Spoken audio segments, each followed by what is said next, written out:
जत्रेतून घरी आलो आणि मामींनी मस्तपैकी चिकन बनवलेलं होतं आणि खूप टेस्टी बनवलेलं होतं. त्यानंतर रात्रीची वेळ झालेली होती आणि खूपच थंडी वाढलेली होती त्यांच्या गावामध्ये आणि मी तर मस्त स्वेटर आणि सगळं गुंडाळून घेतलेलं होतं कारण सहन नव्हती होत थंडी आणि मस्त शेकोटी चालू होती.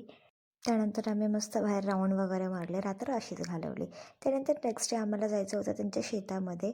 सो आम्ही निघालो होतो आणि रस्त्यामध्ये जाताच तुम्ही बघू शकतात हे बफेलोज होते, म्हशी होत्या, किती लाईनीमध्ये चालल्या होत्या. खरंच माणसांपेक्षा जास्त प्राण्यांमध्ये अक्कल असते असं आपण बोलू शकतो. त्यानंतर त्यांचं शेत होतं 2 किलोमीटर अंतरावर काहीतरी होतं. सो त्यानंतर आम्ही गेलो शेतामध्ये आणि मला शेतीबद्दल जास्त काही माहिती नाही आहे. सो मला ते लोकच सांगत होते ही याची शेती आहे वगैरे. ही कोथिंबीर लावलेली होती आय थिंक, म्हणजे त्यांनी मला सांगितलं होतं सगळ्यांनी. आणि त्यांचं शेतसुद्धा खूपच मोठं होतं. त्यानंतर आम्ही चाललेलो होतो आणि बघू शकता तुम्ही किती मस्त वाटतंय, हिरवं हिरवं सगळं होतं आणि हे आम्ही चौघं होतं. हा बंटी, ही पूनम आणि ही मी आणि हा माझा नवरा. त्यानंतर आम्ही चाललेलो होतो शेतामध्ये आणि मला खूपच मस्त वाटत होतं कारण मी फर्स्ट टाईम आलेली होती शेतामध्ये. त्यानंतर इथे मिरची बघू शकता तुम्ही, ते सगळीकडे मिरचीची शेती होती आणि खूप म्हणजे खूप वेगवेगळ्या पद्धतीच्या भाज्या वगैरे लावलेल्या होत्या. भुईमूग असं काहीतरी असतं, ह्या वाटतं याला शेंगदाणे येतात असं ती मला सांगत होती पूनम.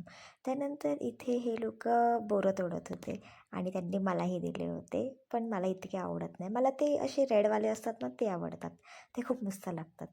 त्यानंतर इथे मला तर बैलगाडीवरती बसायचं होतं कारण मला खूप असं मन होतं तर बैलगाडीवरती बसायचं.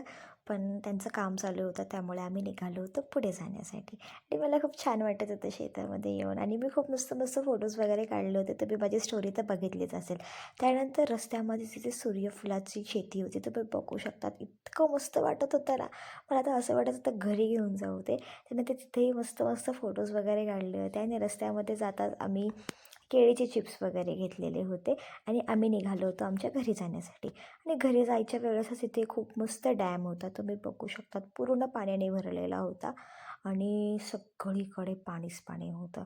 त्यानंतर इथे यांना फोटो काढायचे होते सो त्यांचे फोटोज वगैरे काढून घेतले आणि मला काय एवढा इंटरेस्ट नव्हता फोटो काढण्यासाठी कारण माझी साडी मिसमॅच होती, म्हणजे एवढी खास नव्हती वाटत. त्यामुळे मी एवढे काही काढले नाही माझे फोटोज वगैरे आणि आईंसोबतसुद्धा फोटोज वगैरे काढले, व्हिडिओज वगैरे काढले आणि निघालो आम्ही घरी जाण्यासाठी.